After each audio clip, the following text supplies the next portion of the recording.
Hey everybody, so I am moving on now to the next slide in this discussion on the structure of psyche from a Jungian perspective. And I apologize if the volume is kind of low. You might have to crank it up a little on your side, but hopefully you can hear me.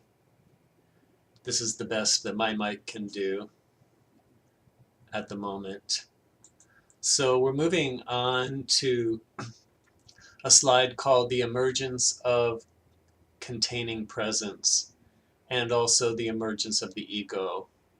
And these are coincident or coincidental developments in the development of the personality. So I mentioned a little bit earlier the idea of the containing presence in relation to the self. And so this is just reiterating the idea that the original experience of the self, or that quality of one's own divine nature, is initially imagined into or felt into one's experience of one's care providers, the world in which one is enveloped as a growing person.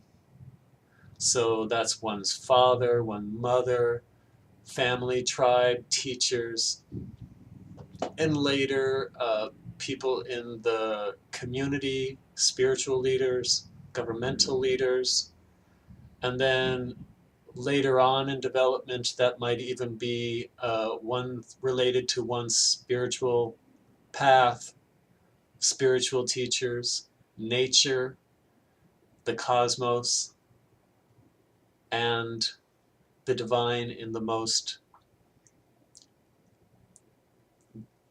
wide and spacious sense. So that you can see that I was just basically following an arc of the nature of the self. But first of all, that experience of that oceanic awareness, of that presence of something divine and, you could say, sparkling or energizing about one's own life, does hopefully occur in relation to one's care providers.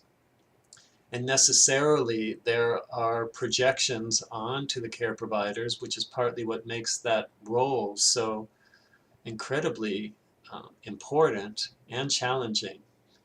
But out of that interaction between uh, the growing person and the environmental figure, you could say, like a pearl growing into the personality, there is this structure called the ego.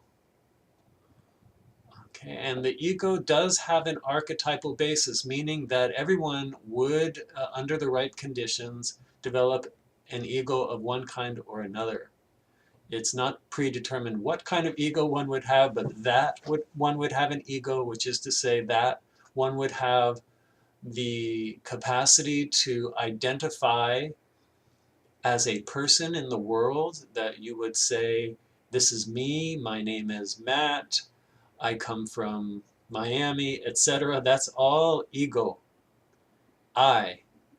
And that is a special structure within the personality, and it has a special role to play in the development of the personality. And from a Jungian perspective, the relationship between the ego and the self constitutes the most sacred and important ongoing catalyst for the development of personality. So the next slide talks about the next structure of the personality from a Jungian point of view, which is the shadow. So the shadow forms in a parallel fashion with the ego. As the ego emerges, so too does the shadow emerge. And so the ego, in a sense, forms out of all of those capacities and aspects of one's personality and nature, one's identity, that are affirmed, reinforced, encouraged, allowed to see the light of day, as it were. It is also that aspect of the self that's associated with reality, the reality principle from a Freudian perspective, the capacity to understand limitations, also that capacity to problem solve, plan, self-observe, and so on. It also has to do with one's various cultural identities or socio-cultural identities, sexual orientation, gender, and so on. These are all, in a way, you could say aspects or different layers of the structure of the ego. And then in the shadow of the ego falls those aspects of oneself that are hidden from reality, that are discouraged societally or familially, that are, for various reasons, disowned, tucked away, repressed, that are considered to be problematic or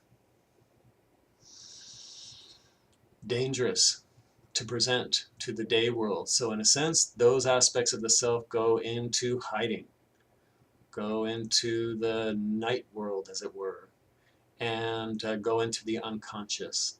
Although it is that aspect of the unconscious that is relatively nearby the ego, meaning it's that aspect of the self that one might be able to access through dreams, through art, through crisis. When that, should that occur, there might be an eruption of shadow material, or through analysis. And an important objective in a Jungian analysis is to introduce the ego in a very graduated, titrated manner to that person's shadow. And again, the idea here is that the ego and the shadow are actually two sides of the same coin, and that when the ego and the shadow are better integrated and more allied, the personality as a whole functions better.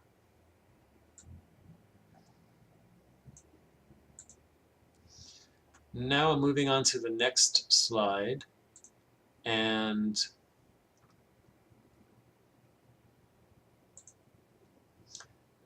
I believe this should say outer world social strata. This gets kind of complicated, and I'll try to not make it overly complicated here. But I'm just going to overview some of the other structures of the psyche from a Jungian point of view, just to get these structures on the map in your own thinking, and then also so that you can begin to consider how you can apply these ideas in your clinical work ahead, and also with your case study for this class. So in addition to the ego and the shadow, there's also the structure of the persona. And the persona is that aspect of the self which mediates between the ego and the outside world, the outer world. So it is one's social mask. It is one's vocational self. It is one's social identity, if it's parent or friend or teacher or male person or vet. These are all personas, actually. Okay. How one is understood in a societal realm. And then how one interfaces with the community or with society vis-a-vis one's social self. Very important from a Jungian perspective to have a social persona, or to have a capacity to present to the world in a meaningful manner. So it is through one's persona that one is in the service of one's community. And if there is a problem with the persona, meaning that, say, there's confusion about who one is or how one can be of use to society or to the community, how one can develop professionally, how one can belong to a greater sense of community, that's considered an important issue to take up clearly in Jungian-oriented therapy. So persona is a little different than a term we'll learn a little bit down the line called the false self. So sometimes it can seem as if you're wearing a mask. That might be something not so good to do, but in fact, sometimes it may not. If you're only caught up in your persona, let's say if I go around and try to have these kinds of lectures with everyone I see, like every person on the street, I would quickly become very unpopular in my neighborhood. But in this context, it's very good, I hope, for you. And for me too. This is what I do. This is the work I do. But I also need to know its limitations and its place. That's the persona. And then going vertically downward into the unconscious, you see the shadow and then the soul figure. So the soul figure is that aspect of the psyche which interfaces between the shadow and the deep unconscious, or the self.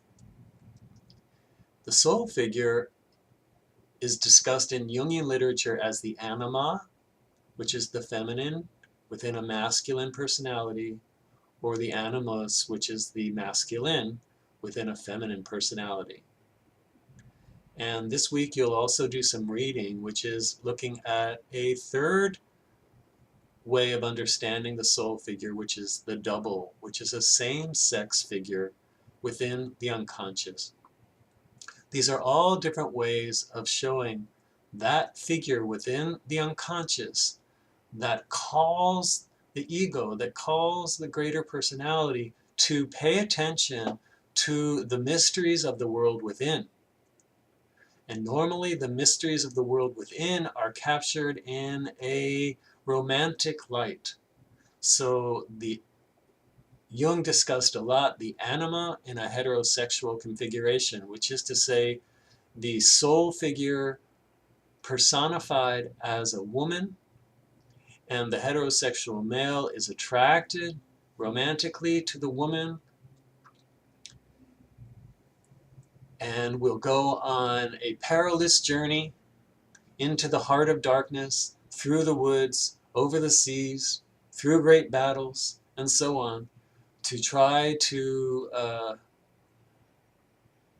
get close to and eventually relate to and then eventually learn from the anima, which is to say the teacher of the ways of the unconscious. And through a marriage or a sacred marriage between the ego and the soul figure, you could say from a Jungian perspective, the two halves of the psyche, the divided psyche, are brought into a sacred marriage, a sacred union, a conjunction, a very favorable conjunction.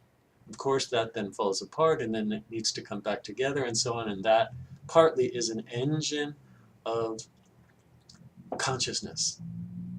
So within a homosexual orientation, the soul figure would be male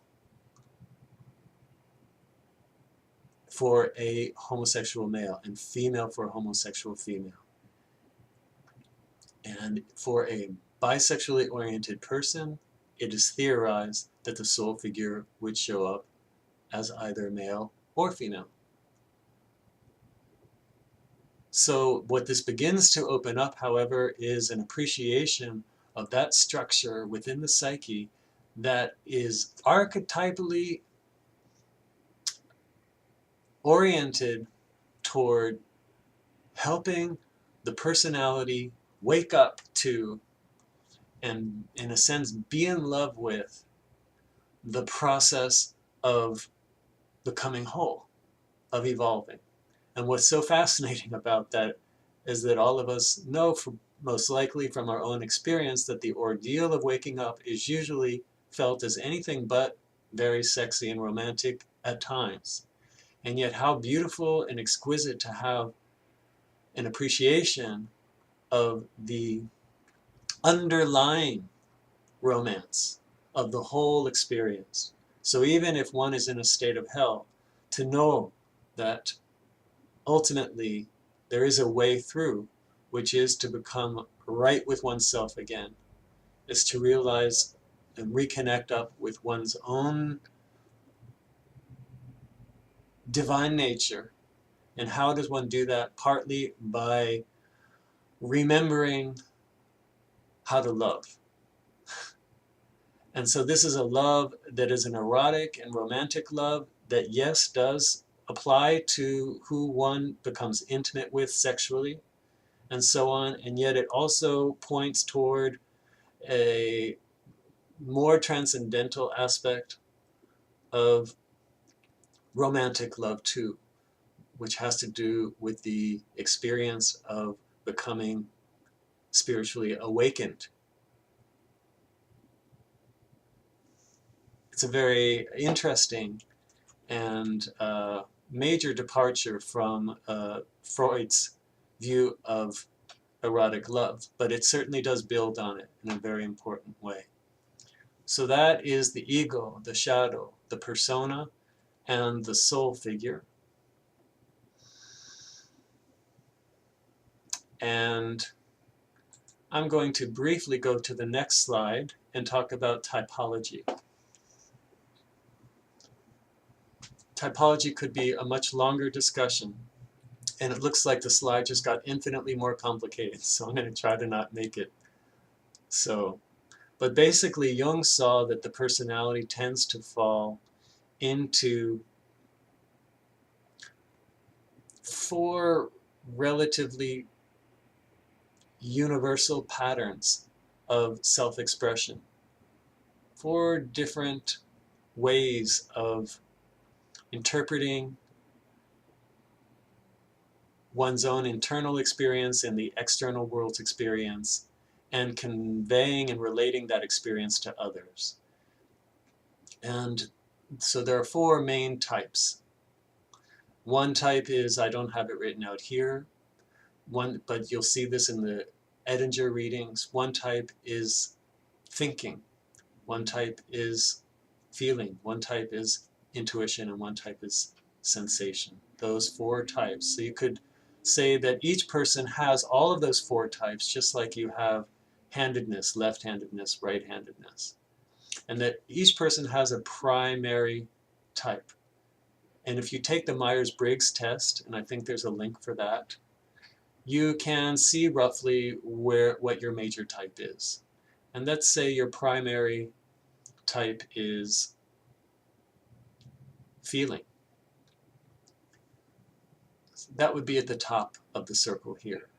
And that would mean that that is related to that aspect of yourself that you tend to be most in touch with, feel most comfortable with, feel most is like yourself, and where you feel the most situated. And feeling in this case has to do with one's capacity to rationally interpret whether a situation is favorable or unfavorable based on felt experience. So it is a form of evaluating or assessing a circumstance based on feeling. A second type would be your auxiliary type. So this would be a supporting aspect of your typology. And a supporting type might be, for example, intuition.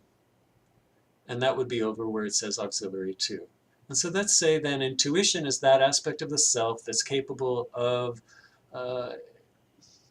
considering possibilities, how things might go. What are the future or prospective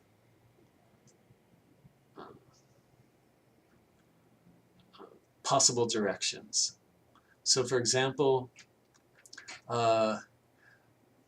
if you're looking at the economy and you want to understand or intuit how the economy might be functioning in 10 years from now, you might have to work with some data, which would be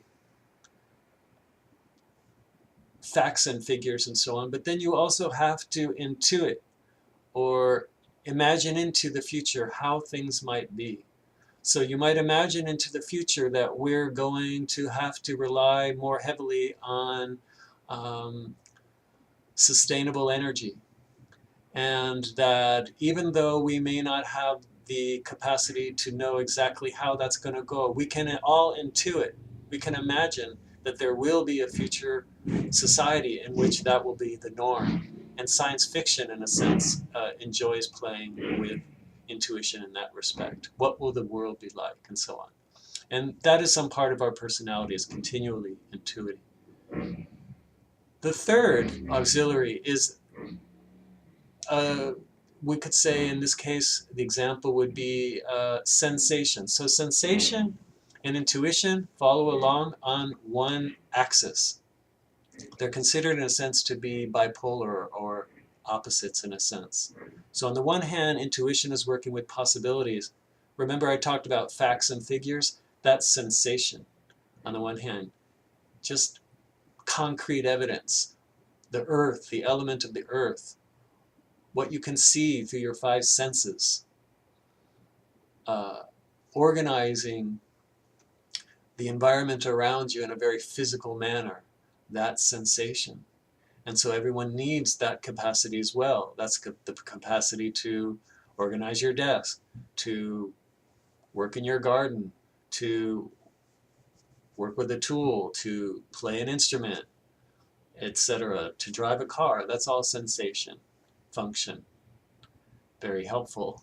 And then the fourth function, the inferior function, would be that function which you possess, but is so remote for you that you can hardly access it consciously. However, it does certainly show up for you in a kind of a more indirect manner, through unconscious, usually through unconscious acting out of some kind, or through projection. So let's say the fourth function that I didn't mention was thinking.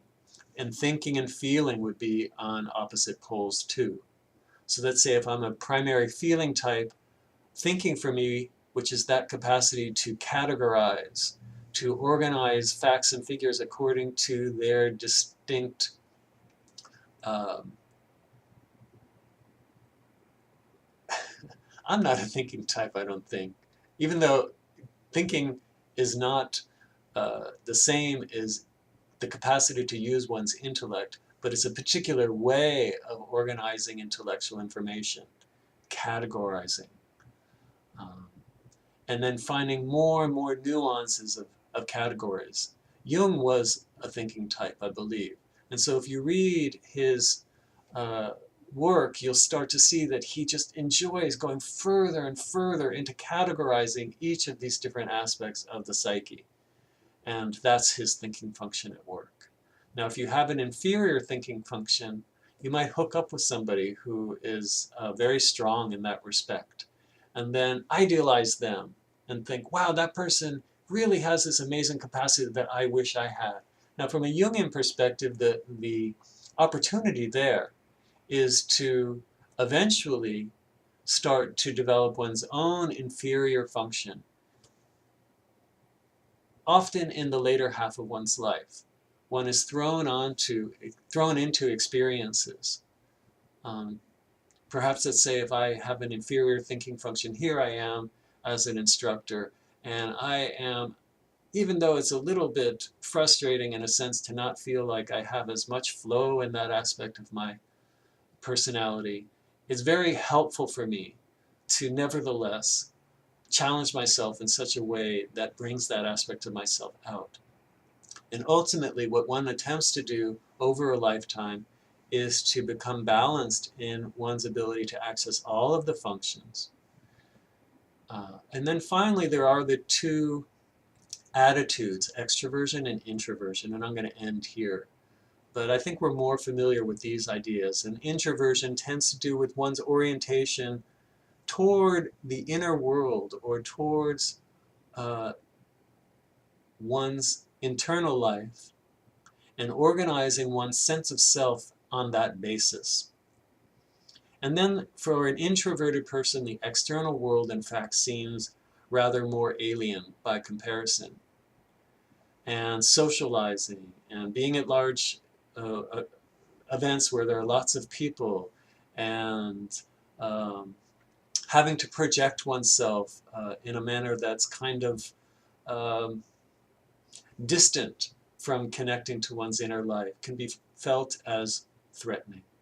By contrast, an extroverted person relishes being in the company of others where that person can be energized by the experience of projecting her or his inner life onto others and experiencing the dance with the outer world as that aspect, as something that's much more familiar. This person is more prone to being the life of the party, or someone who is very comfortable being around others and quite feels energized by it. Now, if you challenge the extrovert to go in a more introverted direction and ask that person how they're feeling, or to consider their dreams, or to um, reflect on internal experiences, that can be felt to be much more threatening. And then again, as with the types, one's challenge over the course of one's life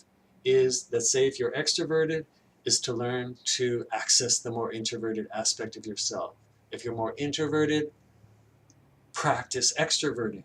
Go to a party, put yourself in an uncomfortable situation socially so that you can start to build up those muscles.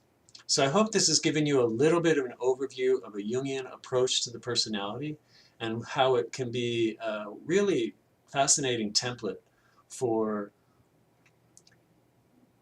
appreciating different nuances of the self, and also especially considering the value of approaching symptoms or problems that can emerge as opportunities for looking more deeply at ways in which the personality can become better integrated or more whole.